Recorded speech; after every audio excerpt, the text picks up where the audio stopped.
Hello! Today I want to talk about languages. Some of the easiest ones to learn and some of the hardest. Now, I've been trying to learn a few on Duolingo. I've tried to learn Welsh and I've started to learn Portuguese and French and Norwegian and Hebrew and Chinese, Cantonese, and also Mandarin, and also Navajo and Hebrew. Have I said Hebrew? And Romanian, and obviously I haven't got very far with most of these. The furthest I've got is with the Welsh and with the French, which I started on, and with the Portuguese. But I decided I was like, I don't feel like I'm getting anywhere with these, because it says that I've learnt about 3,000 or 4,000 words with most of these. Yeah, I don't feel like I've learnt anything. So I thought I'd look up which are the easiest ones to learn. And apparently the easiest one to learn is Norwegian. That's I actually looked that up before I started to do the Norwegian on Duolingo, because I thought I'll give myself an easier go. Norwegian, that's the easiest. Norwegian, because the thing is, if you're an English speaker, Norwegian is part of what the fabric of English is, because it's a Romance language in England that's mixed with some of the Germanic languages, with all the influence. It's a bit of a hodgepodge of different things. So there's a bit of the Norse languages and a bit of other things. So the structure of the sentences is the same with Norwegian as it is with English. And actually, yeah, you can sort of feel your way around it. Although the words are different, you can sort of feel your way around it. The second easiest, apparently, is Swedish, which the same thing applies. Norway and Sweden are right next to each other. Similar sort of structure. Apparently, you would think that Danish would also be easiest, but there's a different structure apparently, and it's harder to learn. So they're the two easiest ones from that. Also Dutch, similar thing, because Flemish is also part of the English language. There was a thing with Eddie Izzard ages ago, and he explored this, and he said Brun Koe is Flemish for brown cow, and you can see how that influenced English, really, can't you? Yeah. Another one that's easy to learn is Portuguese, which is good because that's one of the ones I'm learning. Portuguese and Spanish. Now there's similarities with the words and the word order with Portuguese and Spanish, but there's differences in the way that they're spoken. Apparently, if in Brazil, where they speak Portuguese with a special accent in the same way they speak French with a special accent in Canada, that's not exactly in the way they speak a special accent for English in America, in the USA.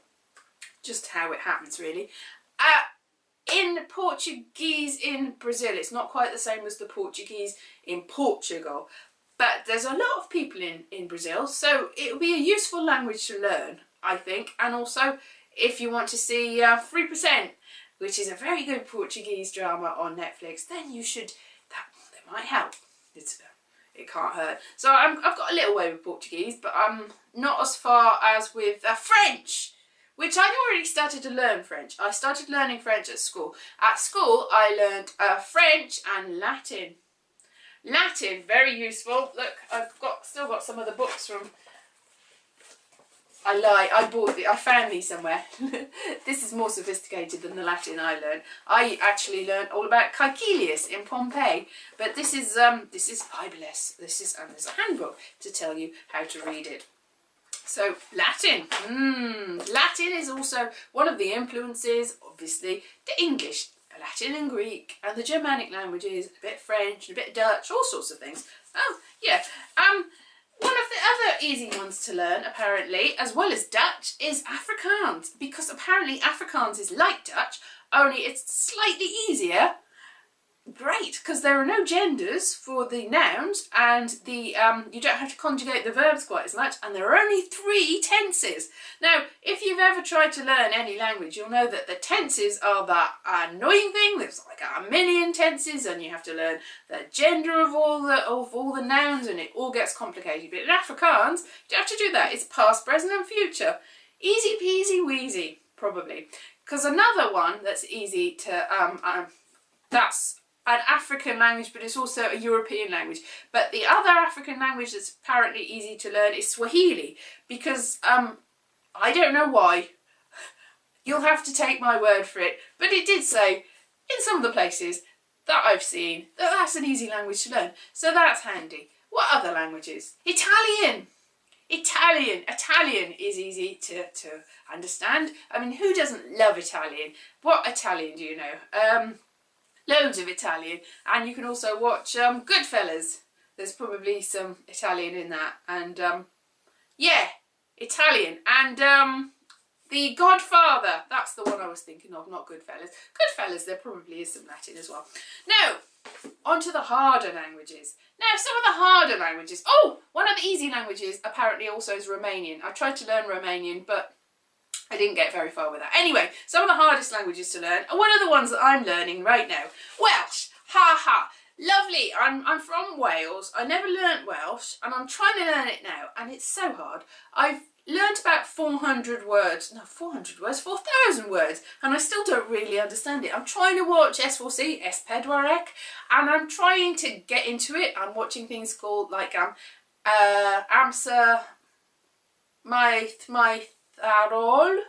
Is that the name of it? Now, I like children's programmes in Welsh because they're sort of my level of understanding. Well, there's a little bit beyond it still, really. But I tried to watch Poblacion today, and I had the subtitles on, but I was sort of like, oh, I can sort of feel it. But it's not, like, on Duolingo, it's slightly, the thing is with Welsh, it's got an awful lot of, there's about 1 million ways to say yes and no, depending on what you've asked.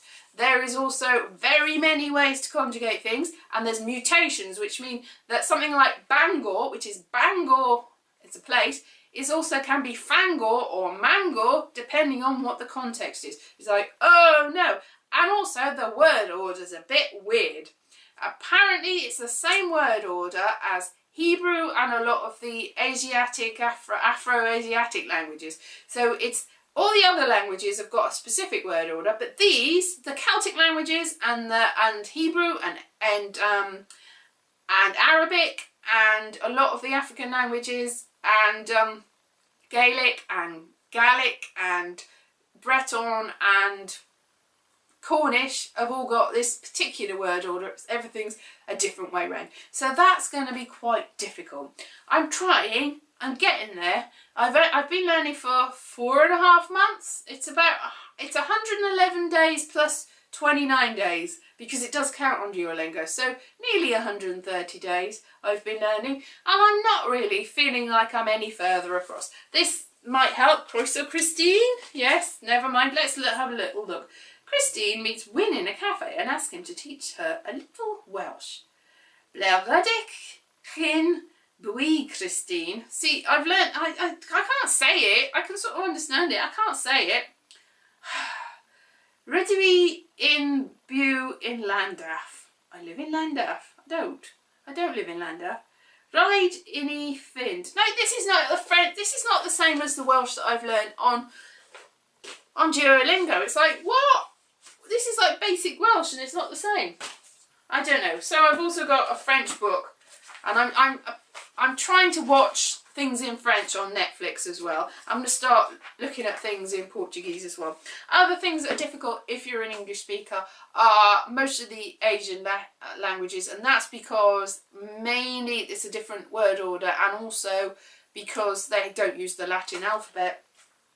So it's going to be harder. So Chinese and Japanese harder. I tried to learn those on Duolingo, and I was like, it said I was getting quite well, and I'm getting good, and I was like, no, I don't remember anything. I think I got as far as knowing how to spot what sushi was on a menu, and that's about as far as I went. So I gave that up. Maybe I'll go back to it. And yeah, so they're difficult languages to learn, but Welsh, one of the hardest. I'm gonna stick with it, and I'm gonna stick with French, and I'm going to try and do a little bit more Portuguese. But if there are any languages that you think I should learn, let me know. What are your favourite languages? What did you find easy to learn? What can I learn and actually pick up and actually be useful at? Because it's weird, because I can speak English fairly well. I know a lot of English words, and yet other languages, it's just, why is it not coming to me? I can sort of understand them, I can't speak them, and I'm terrified of speaking them. So any tips or hints would be amazing. But the hints I've got are watch and read as much as you can, and probably go to the actual country and speak to people and make a fool of yourself, because that's where I've got the mental block. I went to France for a month and I hardly spoke any Welsh. That would be really weird if I spoke Welsh in French. I suppose I could. I went to France and I spoke hardly any French that whole time I was there, but people would speak English to me, so I really didn't learn much French there. And I tried to listen to lots of French language radio, and still it's not quite there. So I need to learn. Anyway, let me know how you get on with your language learning and help me out here. Bye bye.